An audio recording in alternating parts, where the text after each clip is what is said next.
We're going to be running it with a group, and we're going to make sure it's run properly. We're going to rebuild the oil infrastructure, which will cost billions of dollars. It'll be paid for by the oil companies directly.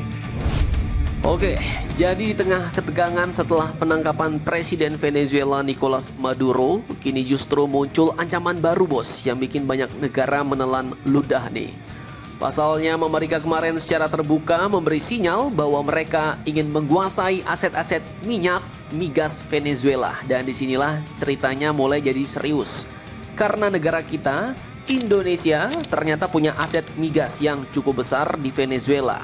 Lantas, bagaimanakah nasib aset migas Indonesia itu? Bagaimana kerjasamanya dengan Venezuela? Dan bagaimanakah sikap Pertamina dan pemerintah Indonesia terkait hal itu? Setelah ini kita kupas. Kemudian lanjut kabar kedua nanti, ambisi Paman Donald, sang preman dunia, adminnya planet bumi, ternyata nggak berhenti sampai di Venezuela saja bos. Pasalnya baru-baru ini diungkapkannya lagi ada beberapa negara lagi yang bakal menjadi target. Bahkan salah satu target pun juga sudah berteriak, Señor Trump debería tener una menor soberbia. El presidente de Colombia, el exguerrillero Gustavo Petro, dijo el lunes que tomará de nuevo las armas ante las amenazas de su homólogo estadounidense Donald Trump. Sama seperti Venezuela sebelumnya, mereka menyatakan siap mengangkat senjata dan melawan Amerika. Nah, siapa sajakah itu targetnya? Apa alasannya mau dijadikan target? Penasaran beritanya? Cus, Markipas. Mari kita kupas berita lengkapnya satu per satu bosku. Oke, yang pertama kita bahas nasib aset migas Indonesia di Venezuela sampai dengan sikap Pertamina dan pemerintah kita Indonesia, bos. Nah, jadi bayangkan nih, di tengah panasnya konflik geopolitik, ketika admin bumi alias Amerika mulai bicara soal mengamankan ladang minyak Venezuela, maka otomatis semua investasi asing di sana pun pastinya masuk radar. Termasuklah pastinya milik kita Indonesia, bos. Jadi admin kutip dari banyak sumber lewat anak usahanya, Pertamina International EP atau PIEP. Indonesia tercatat memiliki kepentingan besar di Venezuela melalui perusahaan Prancis Maurel & Prom atau MNP. Di mana uniknya 71,09% saham MNP dikuasai oleh PIEP Pertamina Indonesia, bos. Artinya ya, secara tak langsung Pertamina adalah pemain kunci di balik layar.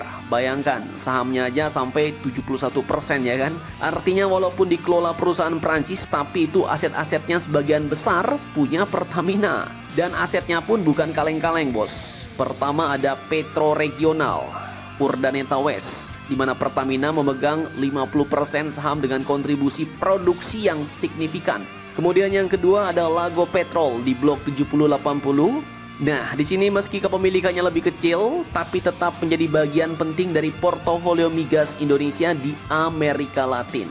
Jadi jangan salah, ini bukan sekedar investasi simbolik, bos.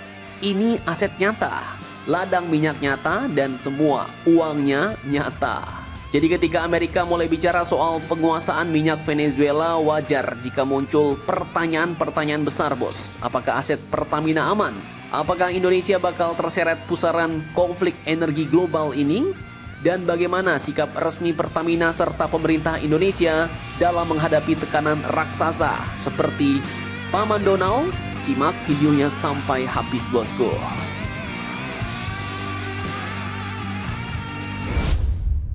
Oke, jadi di tengah rumor, spekulasi, dan kecemasan global, Pertamina pun akhirnya buka suara. Lewat manajemen Pertamina International EP, ditegaskan bahwa hingga saat ini tidak ada atau belum ada dampak langsung terhadap aset-aset migas Pertamina di Venezuela, operasionalnya di lapangan, maupun keselamatan staf-stafnya di Venezuela, bos. Semua katanya masih berjalan normal.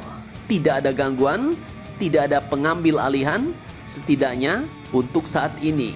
Namun jangan salah, bos, Pertamina pun tak tinggal diam. Mereka katanya terus melakukan pemantauan ketat dan secara aktif berkoordinasi dengan KBRI Caracas, bos. Ini sinyal penting nih bahwa Indonesia kini sadar betul kalau situasi di Venezuela itu kini bukan main-main dan ancamannya nyata. Lalu bagaimana sikap pemerintah kita? Nah, di sini Menko Perekonomian Bapak Erlangga Hartarto pun menyatakan bahwa ia belum melihat perubahan terhadap aset Pertamina.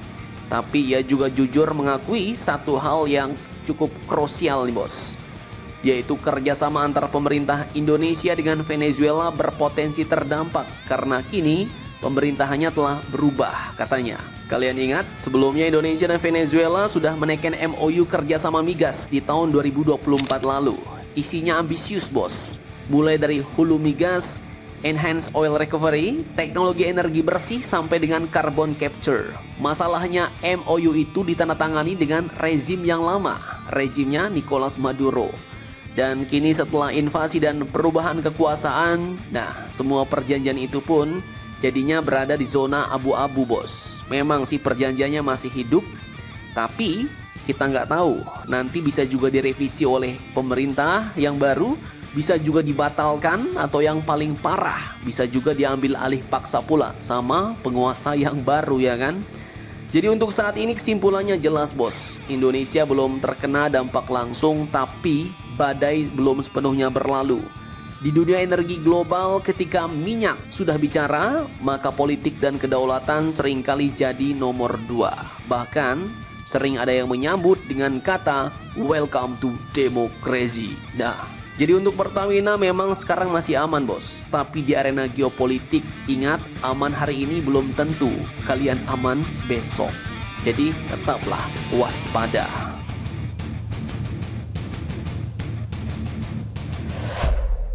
Oke, jadi kalau ada yang mengira ambisi Paman Donald berhenti di Venezuela, fix.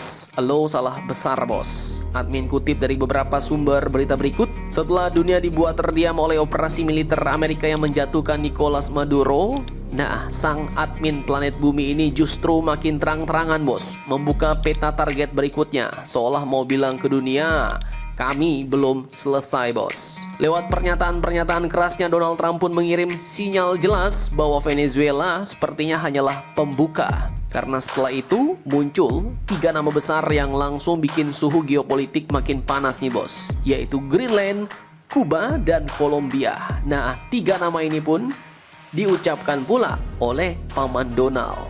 Yang pertama, Greenland dibidik dengan dalih klasik bos, yaitu keamanan nasional. Wilayah Arktik yang kaya sumber daya ini pun disebut Trump terlalu penting untuk dibiarkan. Apalagi katanya sudah dipenuhi oleh kapal Rusia dan China. Denmark pun tentu berang karena tiba-tiba wilayahnya sepertinya mau dipindah kepemilikan lewat narasi keamanan. Kemudian lanjut negara Kuba. Nah, negeri komunis ini pun dituding sebagai penjaga bayangan Maduro. Donald Trump bahkan sesumbar setelah Venezuela tumbang, Kuba akan ikut jatuh karena kehilangan suplai minyak murah dan tekanan ekonomi pun siap dinaikkan levelnya bos. Dan kemudian yang paling keras adalah Kolombia. Donald Trump secara gamblang menuding Presiden Gustavo Petro sebagai biang narkotika global, bahkan tak menutup kemungkinan Amerika juga akan melakukan intervensi militer. Dan disinilah ceritanya mulai berubah drastis.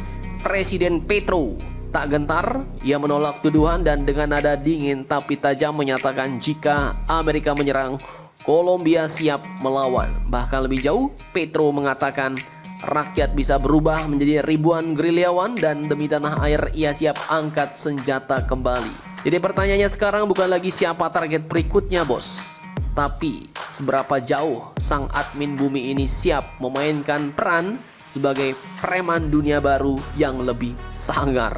Nah, jadi bagaimana menurut kalian tentang hal ini? Jangan lupa komentar, tetaplah kalian barbar dan jangan santuy terus demi Indonesia tangguh. Salam Indomax Indo Magazines.